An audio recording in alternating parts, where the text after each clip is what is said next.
You know that friend who always cancels plans? The one who says they're tired again, maybe next time something came up. It's easy to assume they're distant, flaky, or just not trying hard enough. But what if that's not the truth at all? What if they're not avoiding you, but protecting themselves?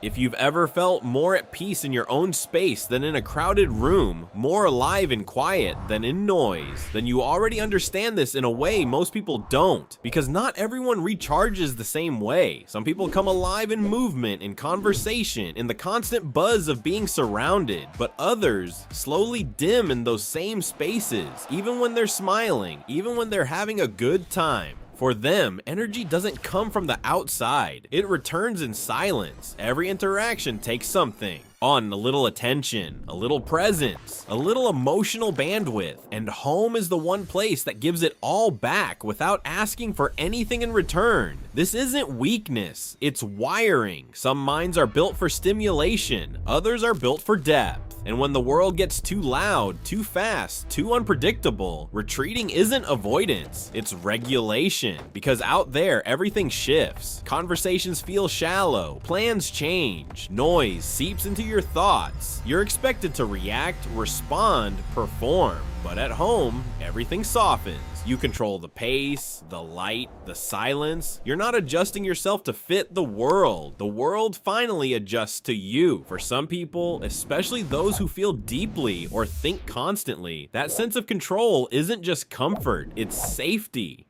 And here's the part people rarely talk about. Solitude isn't empty, it's full of thoughts that finally have space to unfold, full of ideas that don't get interrupted, full of quiet moments that most people rush past without ever noticing. Some of the clearest insights don't happen in crowded rooms. They happen in stillness, in long pauses, in nights where nothing happens, and yet something shifts inside you. But we live in a world that celebrates visibility, being out, being seen, being active, being alive in ways that are easy to show, easy to post, easy to measure. So choosing quiet can look like you're missing out, when in reality, you might just be choosing differently. Not a smaller life, a more intentional one. Of course, there's another side to this. Sometimes staying home isn't peace, it's heaviness.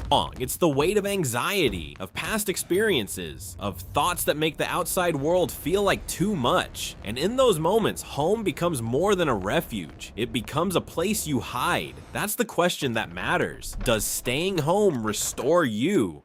Or does it shrink your world? Because one is self-awareness, the other is fear. But if you genuinely feel calm, content, and whole in your own space, if your joy comes from small rituals, familiar corners, quiet routines, then you're not missing anything. You're just not chasing what was never meant for you. Some people need noise to feel alive. Others find life in the quiet. And if you're someone who can sit alone without feeling lonely, who can turn down invitations without guilt, who finds comfort in the same show, the same chair, and in the same soft moments repeated over time, then maybe you're not boring. Maybe you've just learned something most people spend years trying to understand. Peace isn't found out there, it's built within.